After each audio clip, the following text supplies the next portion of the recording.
আমরা পিছনে ফিরে তাকাতে চাই না। আমরা জানি বিগত 54 বছরে কি হয়েছে দেশে। বিগত 54 বছর এদেশের মানুষ যে স্বপ্ন দেখেছিল, সাধারণ মানুষ সে স্বপ্নের সিকিবাগও পালিত কিংবা অর্জন করা যায়নি। অর্জন না করার অন্যতম কারণ হলো যারা শাসন করেছেন দেশ, তারা রাজনীতিকে ব্যবসা হিসেবে গ্রহণ করেছেন। তারা যে রাজনীতির উদ্দেশ্য হলো জনমানুষের সেবা করা, জনমানুষের জীবনের উন্নতি করা, শান্তি সমৃদ্ধি সাম্য মৈত্রীর দেশ গড়ে তোলা, তা না করে প্রত্যেক রাজনীতিবিদ তাদের নিজেদের আখের গুছিয়েছেন। তারা নিজেরা সম্পত্তির পাহাড় গড়ে তুলেছেন। নিজেদের সন্তানদেরকে বিদেশের মাটিতে তাদেরকে বসবাসের ব্যবস্থা করেছেন, যেখানে তাদের লেখাপড়া করিয়েছেন দেশের লক্ষ কোটি ছাত্রছাত্রীদের প্রতি অবজ্ঞা করে। এক একজনের পেছনে যে টাকা পয়সা খরচ হয়েছে, সেই টাকা দিয়ে একটি ইউনিয়নের সকল ছাত্রছাত্রীদের ভাগ্যের পরিবর্তন করা যেত। সুতরাং তারা যা করেছে সবই করেছে তাদের ব্যক্তিগত স্বার্থের কারণে। এমনকি দলীয় স্বার্থ তারা পালন করেনি, দলীয় প্রতিশ্রুতিও তারা রক্ষা করেনি। আজকে এই কালিন্দী সহ আশেপাশের এলাকা আপনারা দেখবেন আমাদের ইয়াং জেনারেশন মাদকাসক্ত করেছে। তারা কেন করেছে জানেন? তাদের করা হয়েছে এই কারণে, তারা যদি শিক্ষিত হয়, তারা যদি উচ্চ শিক্ষিত হয়, তারা যদি যোগ্য নাগরিক হয়, তাহলে তাদের যে ভিতরের কথা সব জেনে ফেলবে, তাদের দুর্নীতির কথা তারা জেনে ফেলবে, তাদের অপরাজনীতির কথা তারা জেনে ফেলবে। তাই আজকে চাঁদাবাজি দিয়েও আমাদের ইয়াং জেনারেশনকে নষ্ট করা হচ্ছে। চাঁদাবাজির মাধ্যমে ইয়াং জেনারেশনকে নষ্ট করা হয়েছে নগদ টাকা পাওয়ার মাধ্যমে। আজকে যদি সমস্যা বলতে যাই, হাজারো হাজারো সমস্যা। আজকে শেষ পর্যায়ে এসে শুধু আমি একটি কথা বলতে চাই। প্রথমত, এই কালিন্দীর মাঠে আমি ঘোষণা করতে চাই, কালিন্দীর জনগণের অনেক উন্নতি হওয়া উচিত। প্রথমত, শিক্ষা প্রতিষ্ঠান যেগুলো আছে, সরকারি শিক্ষা প্রতিষ্ঠান, সেই সকল শিক্ষা প্রতিষ্ঠানকে উন্নত শিক্ষা প্রতিষ্ঠানে পরিণত করার প্রতিশ্রুতি আমি আপনাদেরকে দিচ্ছি।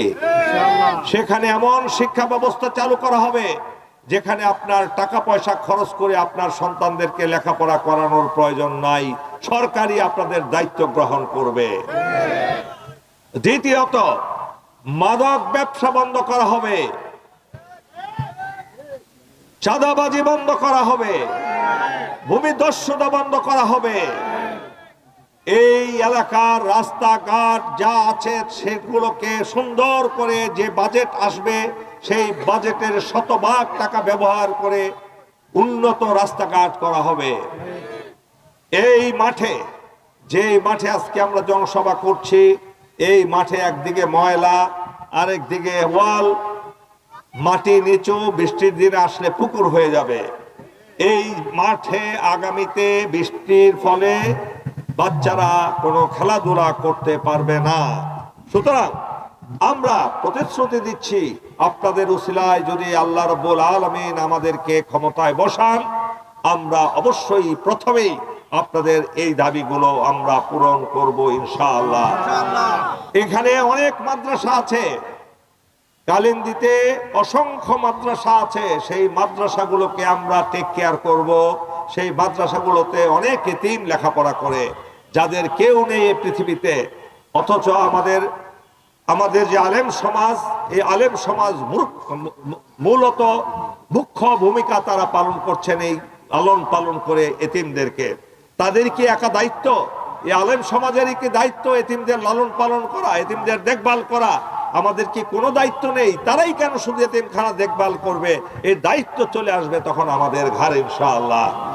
আমরা আলেম সমাজকে সর্বোচ্চ সম্মানে তাদেরকে বসাবো ইনশাআল্লাহ। তারা পবিত্র কালামে পাক, হাদিস, এগুলো আজকে আমাদেরকে শিখান। আমাদের বাচ্চারা তাদের কাছ থেকে এই ইসলাম শিক্ষা লাভ করে। তাদেরকে আজকে আমরা দেখি তাদের বেতন কম, তাদের থাকার জায়গা নেই, তাদের খাওয়ার জায়গা নেই, তারা অন্যদের দয়ার উপরে নির্ভর করে। এটা আমরা হতে দেব না। যারা পবিত্র কালাম, আল্লাহর কালামকে মানুষের কাছে প্রচার করছে, তাদের মর্যাদা হবে সেই কোরআনের নির্দেশিত পথে ইনশাআল্লাহ। প্রিয় সুধী মণ্ডলী, চাওয়ার শেষ নেই। আমি শুধু বলবো আগামীকাল ইনশাআল্লাহ সাতটা মাঠে, খেলার মাঠে যেই একটা জনসভা আয়োজন করা হয়েছে, সেখানে আমাদের জাতীয় নেতৃবৃন্দ আসবেন এবং ইতিমধ্যে আপনারা শুনেছেন আমাদের আমিরে জামাত ডক্টর শফিকুর রহমান, যিনি শুধু বাংলাদেশের জাতীয় নেতা নন, তিনি একজন আন্তর্জাতিক নেতা হিসেবে সুপরিচিত হয়েছেন এবং তিনি যা বলেন তাই করেন। যা করতে পারবেন না তা তিনি কখনো বলেন না। এই হলো আমাদের চরিত্র। আজকে যেই প্রতিশ্রুতিগুলো দিলাম, এই প্রতিশ্রুতি বাস্তবায়ন করার জন্য বাংলাদেশে জামাতি ইসলামী এবং 11 দলীয় ঐক্য জোট ছাড়া অন্য কেউ করতে পারবে না। এ কথা আমি 100 ভাগ গ্যারান্টি দিয়ে আপনাদেরকে বলছি।